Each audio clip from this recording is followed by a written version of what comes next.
Sinabi ni Kiyomi sa kanya na handa siyang tulungan ito.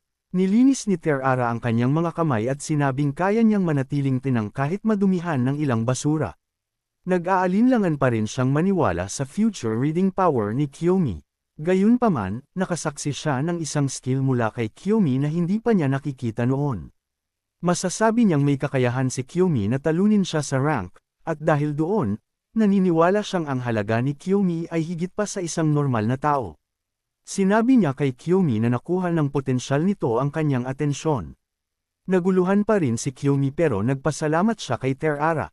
Gayunpaman, sinabi ni Terara na may pakiramdam pa rin siyang kakaiba. Tinanong niya si Kiyomi kung ang tumpok ng basura sa paligid nila ay talagang magiging biofuel. Sinabi ni Kiyomi na totoo ito. Kinuha ni Terara ang kanyang phone para i-check ang kasalukuyang presyo ng biofuel. Ipinaliwanag niya na sa katotohanan, ang profit ay nakadepende sa kung ilang litro ang magagawa nila at ma-monopolize ang buong production facility bago pa man ma-develop ang teknolohiya. Habang nagpapaliwanag siya, walang naintindihan si Kiyomi. Nakikita ko, mayroon nga itong magandang prospect, kung totoo ito, magiging malaki ito, sabi ni Terara. Bumalik siya at si Kiyomi sa kanyang sasakyan at ipinahayag niya na kukunin niya ang lahat ng ito para sa sarili niya. Sinabi ni Kiyomi na wala siyang teknolohiya o anumang pondo. Naniniwala siya na ang kaalamang ito ay talagang kapaki-pakinabang para sa mga nakakaalam kung paano gamitin ang impormasyon. Naniniwala talaga si Terara na si Kiyomi ay may future foresight, kaya naisip niya na pwedeng magtayo si Kiyomi ng sarili niyang negosyo sa hinaharap, pero pinili nitong makipagtulungan kay Terara, kaya iniisip ni Terara na may kailangan ito. Hindi sumagot si Kiyomi sa kahit ano. Tumingin ng bahagya si Terara sa kanya at tapat na sinabi na kahit sa gamot na gagawin niya para kay Kiyomi, nagtataka siya kung ano ang nakita na ni Kiyomi sa hinaharap. Ibigay mo sa akin ang karangalan na masaksihan ito, sabi niya habang inilalahad ang kanyang kamay. Nakipagkamay si Kiyomi sa kanya habang ipinapalam na kukontaken niya itong muli mamaya. Sa pamamagitan nito, naisip ni Kiyomi na ang lahat ng piraso ng puzzle ay nabubuo na. Umaasa siya na ang kapatid niyang si Natsu ay makakatagal pa ng kaunti. Kinabukasan, pumunta si Kiyomi sa Tokyo Central University Campus General Research Building. Pagpasok niya, winelcome siya ni Terara dahil laboratorio iyon ni Terara. Kasama ni Kiyomi si Alice at excited siya sa pakikipagtulungan ng dalawang lalaki. Isang karangalan na mapunta kayo sa lab ko, Ayla Kogi Alice-sama, sabi ni Terara. Ang karangalan ay akin din, sagot ni Alice. Sa oras na ito, nalaman ni Terara ang dahilan kung bakit pumunta sa kanya si Kiyomi. Kinumpirma ito ni Alice at tapat na sinabing sa pamamagitan nito ng kanyang koneksyon. Habang nag-uusap sila, tinawag ni Kiyomi ang atensyon ni Terara. May hawak siyang isang brown na pouch at sinabi niya kay Terara na ang nasa loob ay ang mga sangkap para sa gamot. Inilagay niya ang lahat sa mesa at sinuri ito ni Terara. Ipinabatid ni Kiyomi kay Terara na ang mga ito ay Moon Magic Stones. Habang inoobserbahan ito, sinabi ni Terara na unang pagkakataon niyang makakita ng ganitong klaseng bato. Sa ngayon, ramdam niya ang malakas na magic mula sa loob ng bato. Para sa kanya, ang bato ay napakaganda, parang isang pupa. Ayon kay Kiyomi, ang mga bato ay kasalukuyang unawaken. Ngayon, gusto niyang gisingin ni Terara ang mga ito gamit ang kanyang kapangyarihan na tinatawag na property morph. Bilang isang alchemist, sinabi ni Terara na masyado itong abstract, pero syempre handa siyang subukan ito. Nagtanong siya tungkol sa mga unawakened effects nito, at sumagot si Kiyomi na ang bato ay para sa gamot ng mana shock. Nagulat si Terara dahil alam niyang isa itong espesyal na gamot at hanggang ngayon ay wala pang lunas para sa mana shock disease. Ibinaba niya ang mga bato at sinabi kay Kiyomi na hindi niya ito tutulungan kung ang mga bato ay gagamitin para sa kung anong kalokohang psychotherapy. Buong tiwalang sinabi ni Kiyomi na nagsasabi siya ng totoo at sigurado siyang ang magic sa loob ng mga bato ay magagamit para ma-neutralize ang mana blockage ng mana shock. Kung ganoon, sa wakas ay magagamot na natin ang sakit gamit ito, di ba? Tanong ni Alice, at sumagot si Kiyomi ng, oo. Hindi ako nagkakamali. Pakiusap maniwala kayo sa akin, buong tapat niyang ipinahayag. Tumingin si Terara sa kanya at nakita ang kanyang katapatan. Pagkatapos ay ngumiti siya ng malapad, iniisip na si Kiyomi ay isa palang nakatagong kayamanan. Hawak niya ang kanyang phone at nagpadala ng mensahe sa isang tao. Naglagay siya ng isang bato sa tray at sinabihan si Kiyomi na naintindihan na niya at tinanong kung anong klaseng property ang dapat niyang baguhin. Sumagot si Kiyomi na dapat itong maging property of heat. Inilagay ni Terara ang tray sa mesa at ini-activate ang kanyang magic power habang idinedeklara na dapat na siyang magsimula. Pinagdaop niya ang kanyang mga kamay at binalot ang bato ng kanyang kapangyarihan. Isang malakas na ihip ng hangin ang nangyari dahil sa kanyang lakas. Tinawag din itong making na nagpang-inig kay Alice. Nakangiti si Alice habang sinasabing nagtataka siya kung ano ang magiging itsura ng bato pagkatapos. Matapos ang ilang minuto, napansin ni Terara na wala pang pagbabago. Naisip niya na baka hindi sapat ang temperatura, kaya nagpasya siyang i-condense ito at itaas ang thermal efficiency. Bigla itong kuminang kaya ipinaalam niya kina Kiyomi at Alice na nagbago na ang reaksyon. Ngumiti siya at ipinahayag na nakikita niyang ang outer shell ng bato ay naglalabas na ng init. Ngayon, kailangan niya lang irradiate ang core nito. Dahan-daang nangyari ang mga pagbabago sa bato. Lumapit sina Kiyomi at Alice kay Terara para makita ng malinaw ang mga pagbabago. Pagkatapos ay ipinaalam sa kanila ni Terara na aayusin niya na ito ng maayos. Sa pamamagitan nito, naniniwala siyang matatapos na ito. Nadurog ang shell at nalaglag sa tray. Ang huling kinalabasan ay isang maliit na bilog na lumulutang sa itaas ng kamay ni Terara. Kumikinang ito at ayon kay Terara, tapos na ito sa wakas. Sinuri ito ni Kiyomi at tinanong ni Terara kung sapat na ba ito para sa kanya. May luha sa mga mata ni Kiyomi nang sumagot siya ng oo, at natutuwa siya na wala namang problema sa paggawa ng gamot.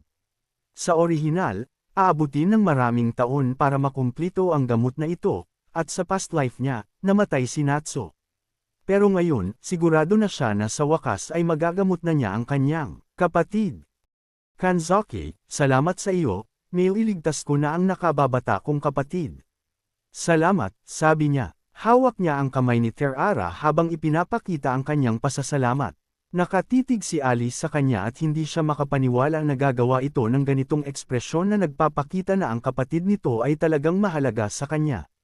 Pagkatapos ay binati niya si Kiyomi at sinabing proud siya na nakasaksi ng ganitong makasaysayang sandali.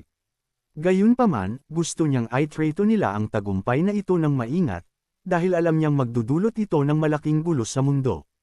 Sumang-ayon si Kiyomi sa kanya at hiniling kay Terara na iwasan muna ang mga public announcements tungkol sa gamot sa ngayon.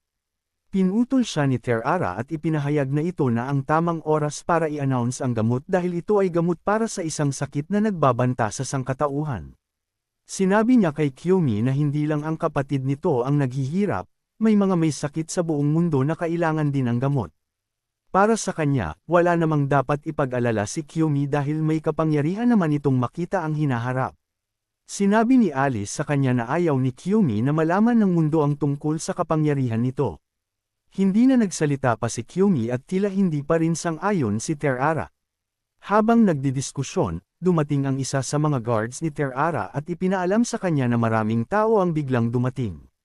Nagulat sina Alice at Kiyomi nang marinig ito. Sabi ni Terara, kung ganoon ang kaso, hayaan silang humarap sa mga ito sa lugar nyo. Lumabas na ang mga tao sa labas ay ang media. Hinahanap nila si Terara para i-confirm kung nahanap na nito ang gamot para sa mana fever disease. Tinanong siya ni Alice kung anong ibig sabihin ng sinabi niya. Sabi ni Terara, sorry, at ipinahayag na ito ay gaya lang ng ipinangako ni Kiyomi. Ayon sa kanya, nag-alok sa kanya si Kiyomi ng isang paraan para kumita ng malaking halaga ng pera.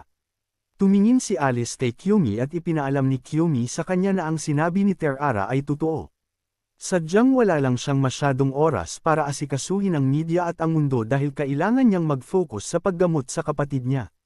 Nagmamakaawa siya kay Terara na huwag nang banggitin ang anuman tungkol sa kanya at kay Alice. Hindi makapaniwala si Alice na ayos lang kay Kiyomi na hindi kunin ang credit sa paggawa ng gamot. Ngumiti si Terara at sinabing naintindihan niya. Sinabihan niya si Kiyomi na huwag mag-alala dahil handa siyang itago ang lahat tungkol sa sikreto nito at kunin ang atensyon ng media ng mag-isa. Lumabas siya ng building ng buong tiwala at syempre, Ang unang tanong na natanggap niya ay kung totoo bang ang huli niyang drug development ay lunas para sa mana fever. Ipinahayag niya na ang tamang tawag ay mana shock. Sinabi ng isang reporter na ang bawat magical medicine department ay naghahanap ng lunas para sa sakit, kaya masasabi niya ngayon na napaka-unfortunate para sa department na yun dahil nahanap na ng Kanzaki Group ang lunas. Sinabihan ni Terara ang reporter na huwag sabihin yun sa ganoong paraan, dahil alam niyang ang pagsakop sa mana shock ay pangarap ng sangkatauhan, at sinabi niya na gusto lang ng team nila na mag-contribute sa mga pagsisikap ng sangkatauhan. Humingi ng paumanhin ang reporter at inamin ang kanyang kabastusan. Nagpapakitang gilas lang si Terara ng pagpapakumbaba, pero lihim siyang napangiti dahil sa wakas ay nalamangan niya ang Magical Medics Organization. Tuwang-tuwa siya sa pag-aakalang naaamoy na niya ang malaking halaga ng pera na darating. Nawala ang ngiti niya nang marinig ang isa pang reporter na nagtatanong sa kanya kung anong treatment ang dinevelop niya. Naguluhan siya, hindi niya alam kung anong isasagot. Na-realize niya na nakalimutan niyang itanong kay Kyumi ang tungkol doon. Dahil hindi niya alam ang sasabihin, ipinaalam na lang niya sa lahat ng nasa harap niya na ang susi ay mga magic stones, pero dahil marami pang mga kawalang katiyakan, hindi siya makakapagbigay ng mas maraming detalye. Kapag tapos na ito ng husto, ibubunyag ko ang lahat sa inyo, buong tiwala niyang sabi. Kasabay nito, nakatingin si Alice sa kanya mula sa bintana. Tinanong niya si Kyumi kung ang pag-claim ni Terara sa gamot bilang gawa nito ay talagang ayos lang para sa kanya. Ikaw ang nakatuklas nito, ikaw din dapat ang makakatanggap ng kasikatang ito, Kuman, dagdag niya. Sinabi ni Kyumi sa kanya na hindi niya gusto ang mga ganoong bagay at ayos lang sa kanya na nasa kay Terara ang lahat ng credit. Ang tanging hiling niya ay magamot ang kapatid niyang si Natsu. Kinabukasan, pumunta si Kyumi sa ospital kung saan nakakonfine si Natsu. Habang nasa loob siya ng kwarto ni Natsu, nanunood siya ng balita tungkol sa isang sinag ng pag-asa laban sa hindi magamot na sakit na mana shock. Ipinahayag ng reporter na habang ang bilang ng mga pasyente na may ganitong sakit ay patuloy na tumataas, ang Kanzaki Group ay nag-anunsyo na nakagawa sila ng bagong treatment para sa mana shock. Si Kanzaki Terara, bilang representative ng kumpanya, ay gumawa ng isang makabuluhang kontribusyon sa paggamot ng mana shock. Nakatuon si Kyumi sa balita pero narinig niyang may humihingi ng permiso na pumasok.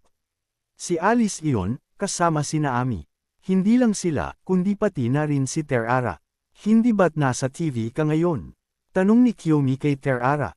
Sumagot si Terara na ang press conference ay nangyari lang kaninang umaga kaya ang balita ay hindi live stream.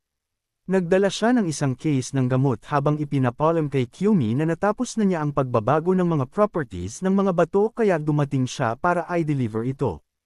Tuwang-tuwa si Naami nang makita ito dahil unang pagkakataon niya ito. Sige, simulan na natin ang treatment, pakiusap sabihin mo sa amin kung paano gagawin ang operation na ito, sabi ni Terara.